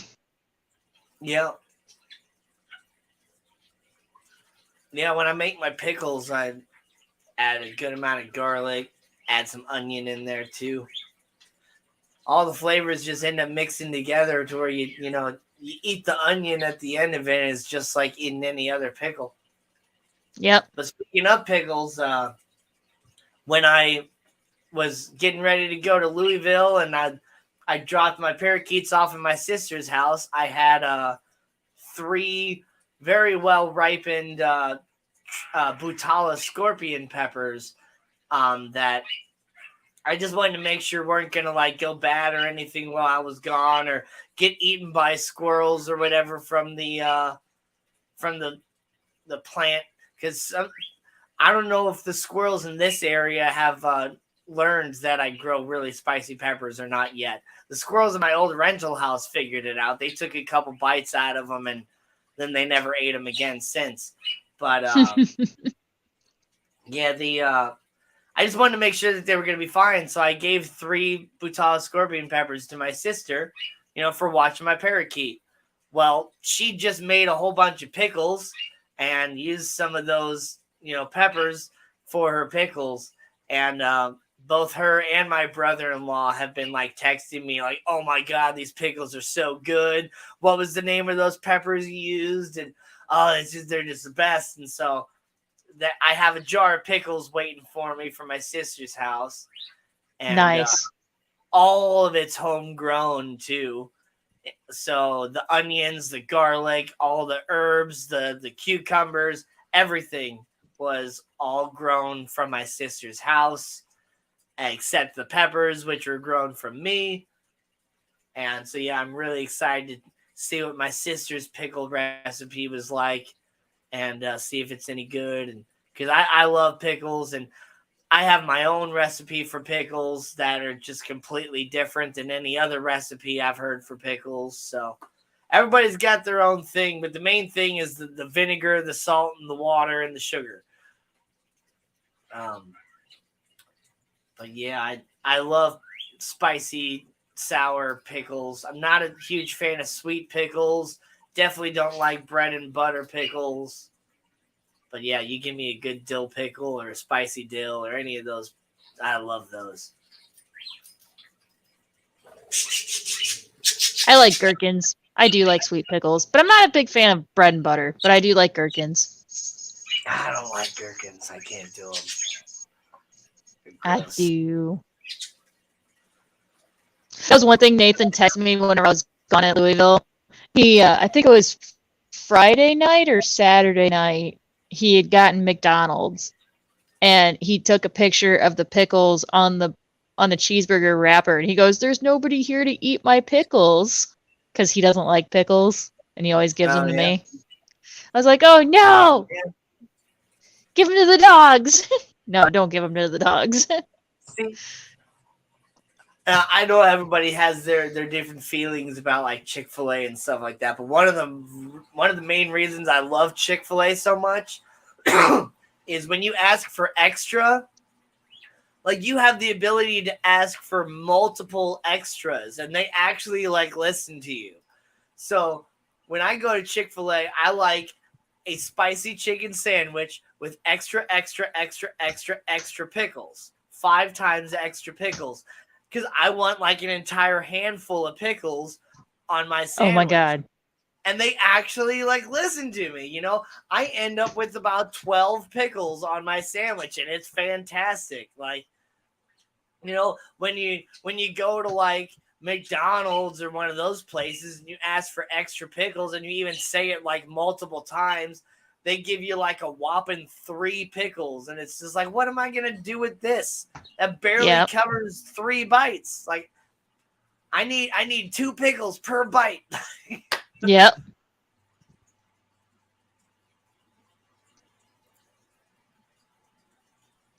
Yeah. You laughing at Matt's comment? No. Yeah, Matt's comment too is great. Yeah. Oh man, I love pickles. I love spicy food. Like, I gotta show you guys these. Oh, dude.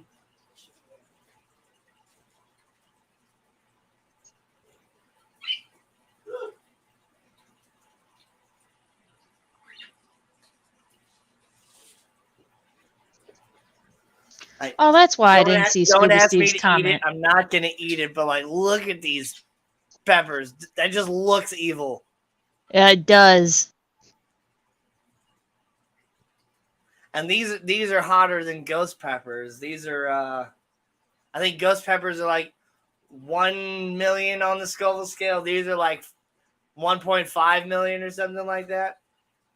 I haven't looked up this specific species of pepper. I've looked at the Trinidad scorpion, but this is some type of hybrid, and it's called the Butala scorpion. I got it from a local person, but yeah, I'm definitely not taking a bite out of this one. Mm-mm.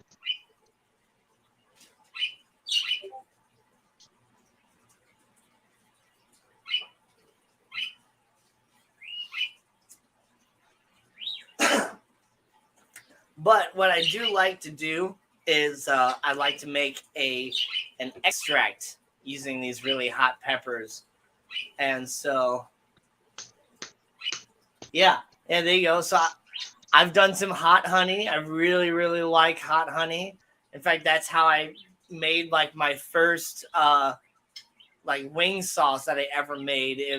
I called it Hades honey because it was like ghost peppers and some other stuff that I like sauteed for a while, and then I just added a whole bunch of honey to it to where it was like really, really thick, and it was just like really, really spicy and then smoky from being, sauteed and stuff. And no, I'm not gonna eat it. Yeah, I say there it is, Craig with the go ahead and eat it. Yep. I ate a Carolina. Yeah, see, you're crazy, man. I ain't gonna do that. Ian! You gotta pay me to do that. What do you do with hot honey? You use it for a lot of different stuff. You can put it like directly on chicken or whatever. But it's really, really good. Yep, Craig says who wants Danny to eat who wants Danny to eat it? And Crip says I double dog dare you. I double dog I triple dog dare you. Matt says yes, I want to see him eat it. I know everybody wants to see me eat it. I knew it would happen, but what I like to do, I do still use the peppers for stuff, but what I like to do is I'll chop them up into smaller pieces. I'll put them in a jar and I'll soak them in Everclear for a couple days. You don't even have to necessarily do it that long. You can just soak them for a couple hours and they're fine. But I like to just soak them in the Everclear for a good couple days until the Everclear liquid itself is that bright red color, and a lot of the color has been stripped out of the peppers itself, because then you've sucked a lot of that heat out. And then I'll reduce the Everclear until I'm just pretty much left with pepper extract, pepper oil, however you want to call it. And I love that because then I can just take a few drops and add it to anything, and it doesn't like affect the flavor of the food like in any real way. If I add a good portion, it will, but just a couple drops, you don't notice any change in flavor. It's just all of a sudden the food is hot and spicy. So it's like, I like doing that, I love making hot ketchup. I'll just buy a thing of ketchup, and when I first open it up, I'll just put like 3 or 4 drops of my extract in there and just give it a good old shake and then pop it back in the fridge. And oh man, it's so good. And it doesn't, because I've tried some like different like spicy ketchups before, and they don't taste the same as like other ketchup. It has a different sort of flavor, but it's just like, this just tastes like normal ketchup, but it burns your tongue. And so I absolutely love it. But it's spicy. But it's spicy, yeah.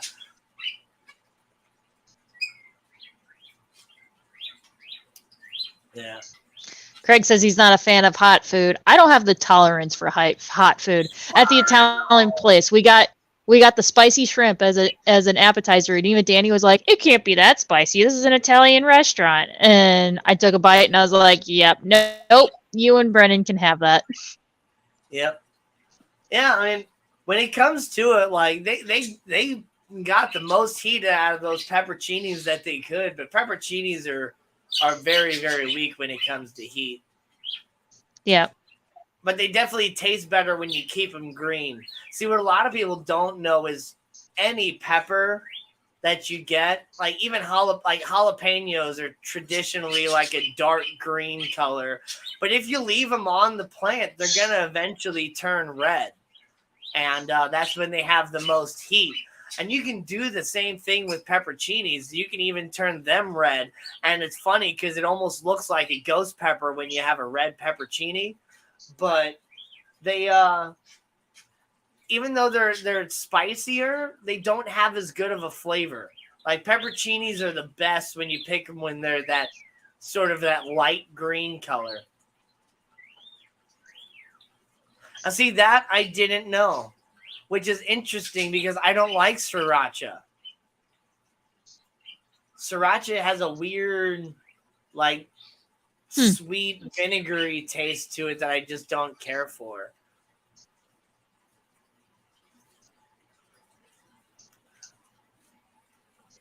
But I mean, yeah, people do some different things with food that you don't always, think about. Like, I've had some jalapeno jelly before, and I have like, too. Jalapeno jelly, like you traditionally think of like grape jelly and strawberry jelly, where it's like something sweet and fruity that you put on your toast or your waffle or whatever, or you make a PB&J sandwich. But yeah, you don't make a peanut butter and jelly sandwich out of jalapeno jelly, but you put some jalapeno jelly on some toast or a bagel, or you can put it you can put it right on a hot dog even or something like that, it's because it's like a sweet and spicy flavor, but it's more like, it's kind of like jalapeno preserves, but it's got that kind of, jelly texture to it. But yeah, it's good. Oh, but yeah, Mary Page, that Everclear, yeah. When I was soaking the peppers in Everclear, yeah, I had bright red Everclear, like literally like the color of this cup, bright red. And I had a buddy that was trying to tell me to take a shot out of it, or he was wanting to take a shot of it. And I'm just like, no, dude, like, I'm not going to let you do that. I'm not going to take you to the hospital because of that. Because, I mean, one, taking a shot of Everclear itself, it burns enough because it's just like pure alcohol pretty much. But then it's like, that's just pretty much pure heat and capsaicin that I'm putting in there too. Like, you think a jalapeno is bad, the way that the heat like slowly builds up and you end up with a burning tongue like a couple minutes later. Like, this would probably set your entire mouth on fire instantly. And like, shoot, man, you can actually die from having like a capsaicin overdose, because your body literally does not know the difference between the heat that it senses from capsaicin and your body being on fire. It literally thinks it's the same thing. And so if you have too much, yeah, you can get like Crypt Keeper just said, you can get a capsaicin migraine, where you literally get a headache. If it gets real bad, you'll get what they call a lightning migraine, where you'll have almost nothing, and then you'll just instantly have this like the craziest headache that you can possibly think of, just coming on instantly, like you got struck by lightning. And so it's like, yeah, they call it a lightning headache, and you get that sort of stuff. But then, like, if you have a whole lot, your entire intravenous like circulatory system starts to react. Your veins start to expand and contract in weird ways because your body literally thinks it's on fire, and like your blood vessels can burst.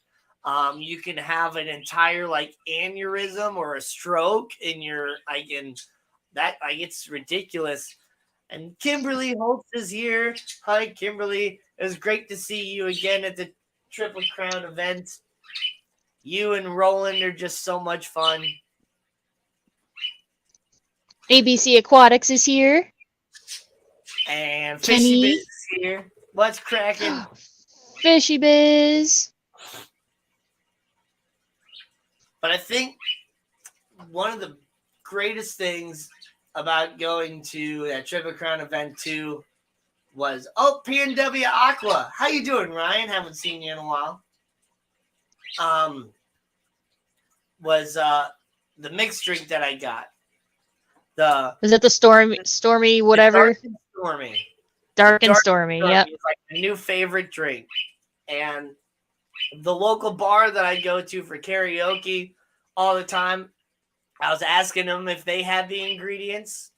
And first thing I asked was like, do you have black rum? And they're like, no, we don't. And so I found that was kind of surprising.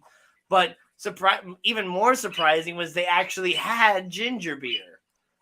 Oh. I guess ginger beer is a little bit more common of an ingredient than I really thought of. Johnny from Dan's Fish, great to see you here. I don't think I've ever seen you in one of my live streams, so it's really awesome to see you here, Johnny. But yeah, dark and stormies are my go-to now. And so but they had ginger beer because ginger beers are a common ingredient like mules and stuff like that. So, but I've been talking to them. They're going to start getting black rum soon. It should be on their next shipment. So it should hopefully be by tomorrow when I go do the more karaoke. And hopefully they'll have more ginger beer as well. And then I'll be able to get my dark and stormies. But I've been doing a not so dark and stormy recently. I've been getting standard like Captain and ginger beer. So it's not quite as robust of a flavor as like a black rum, but it's almost there. Captain is a really nice spiced rum. So you add that to the nice spicy ginger beer. And it's almost there. Oh, and yes, jalapeno jelly on a steak. Yeah. Yep. So Kenny got to hang out with the Farrell family and Mike from Michael's Fish Room today. That's pretty nice. Cool. I see the Aquatic Morning Show is here. Great to see you, Jess. I'm a little sad that you got rid of the mains, tails, furs, and fins name. But the Aquatic Morning Show is what you are, so keep up the good work. Yeah. Me too, Diane. I miss everybody so bad. It's been like coming back home was just like, it's back to real life again. And it was great to get that release and just have a nice vacation. And now I just want to, have another vacation. Definitely. Oh my God. Get all my money back from the stupid hotel fraud first. And then I won't be sitting here like sweating and just worried that I'm not going to be able to like get my bills back together because of this. Because I said, like, I saved up enough money to where I thought I was good and everything. And then because they ended up having to take an extra like $300 away from me, it's just like, that just sucks. Are we going to Chicago? Not this year. Maybe next year. Nope, my sister's getting married that weekend. Big Guppy. Never seen you here. Great to see you. Be sure to everybody smash that like button and subscribe to both me and Gina's Reef. I am getting so close to that 500 mark now. And honestly, it's amazing. I was at like 460 when I went to the Triple Crown, and I put out my video of Rusty Wessel's fish room after we got back, or fish house, and I got a couple more. But then, yeah, when Bentley put out his video, I got some awesome new subscribers like this guy, Leo209 Aquatics, brought over thank my you, Bentley Leo. Pasco. So yeah, Gina is awesome. And Thank you. Thanks for subscribing to me there, Leo. And I hope you enjoy my channel.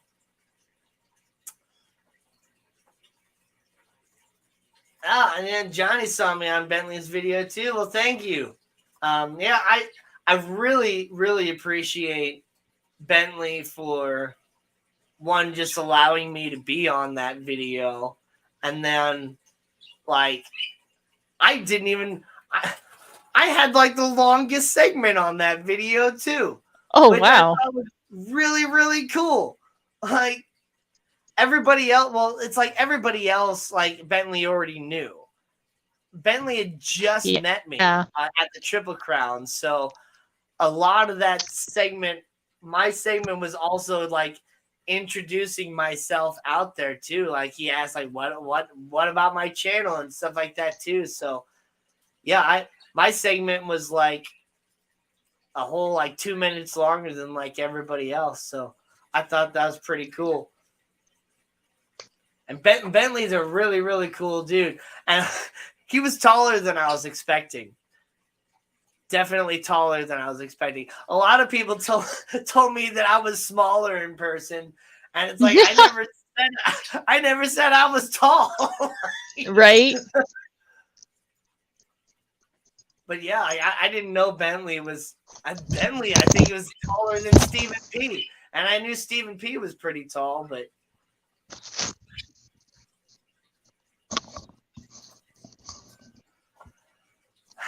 I'm back. Diane. I know, I saw that. Emotional damage.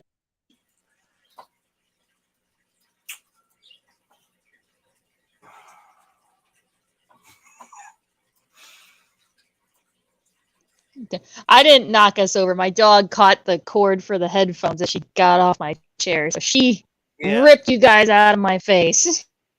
Oh man, yeah, my cat is one of the reasons why my headphone jack is messed up on my cell phone, and now I can't, use headphones on that actually plug in on my cell phone anymore, because like it just constantly goes all over the place.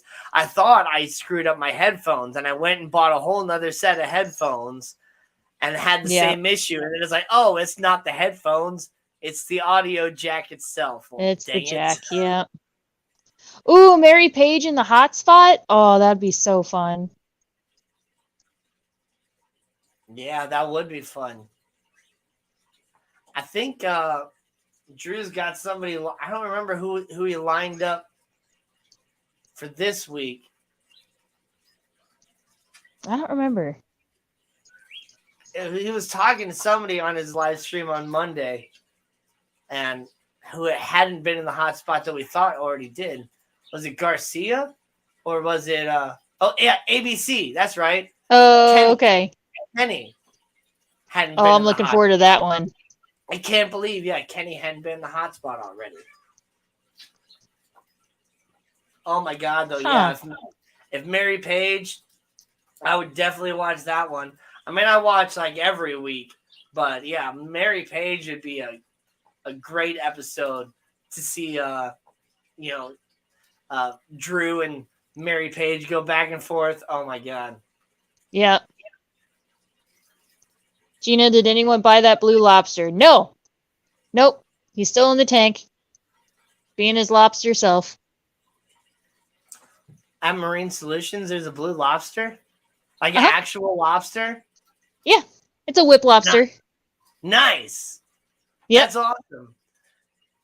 That's really cool. I mean, a lot of the time in the fish keeping hobby or whatever, when somebody says blue lobster, they actually mean the blue crayfish, but certain states and whatever, they sell them as lobsters because crayfish are illegal, and so they get by naming it different things. But yeah, man, that would be cool, and yeah, that would be cool to get a blue lobster.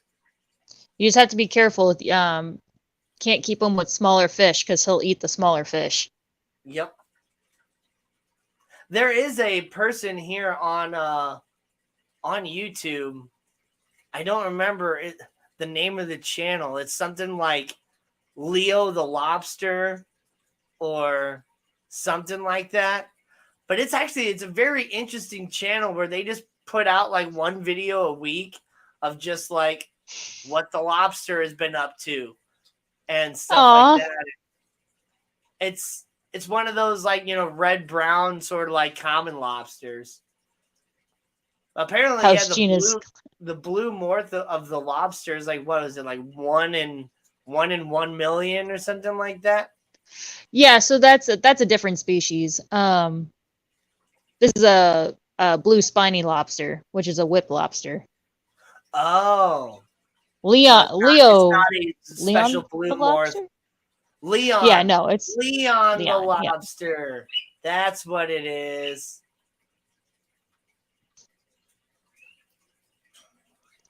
Is that the one with the lobster he bought at the grocery store? Yes.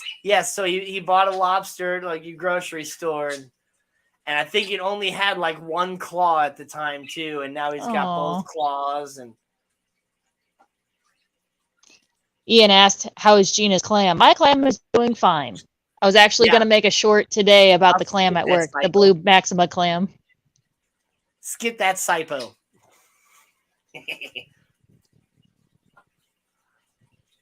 Yes. Brady Brandwood. Yeah.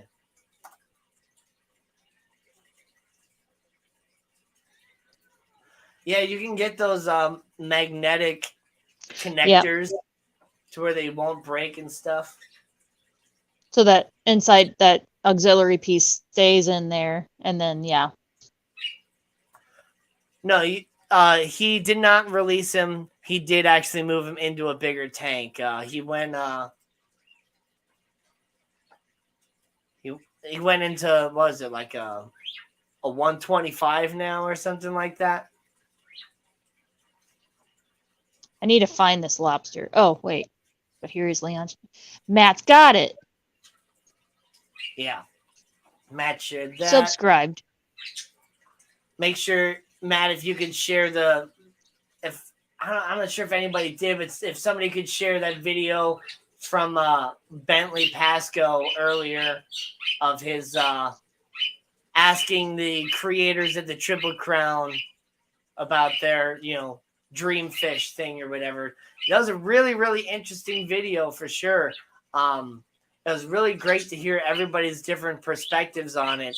And literally everybody had a different answer and had a different way of thinking about the question, which was really, really interesting. So it was a really, really good video. I definitely want everybody to check it out if you didn't see it already.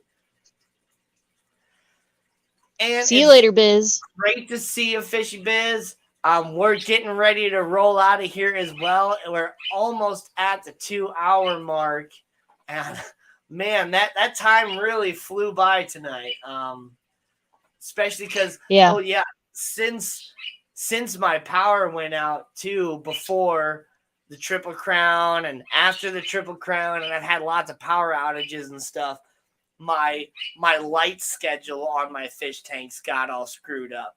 So yeah, my fish cam in my bedroom would have actually turned off about a half hour ago, but it's still going because I haven't gotten it back yet fully set on the schedule it should be. Same. But yeah, my auto feeder and my pump timer are off right now, so yeah. Oh, that's really cool there, Mary Page. Rusty Wessel commented on your Facebook when you shared my video. That's really, really cool. And yeah, good for you, Diane. I lost power. No, yeah, it was really strange though too, because when I lost power on the later day, like I'm stepping outside and all my neighbors across the street from me had power. Whereas everybody that was in like my direct like circular area of the block, we all lost power. So like the first time I lost power before the Triple Crown, it was like 300 something people are out of power. So I was like, okay, well they'll work pretty hard on this and they'll get it done. And yeah, it took like 3 hours. The next time my power went out, like after the Triple Crown, Yep. there was Yep. there was only like 50 of us, just my direct little bitty area that lost power. So I'm like, great. I'm never gonna get my power back on. They're not gonna care about just us 50 people.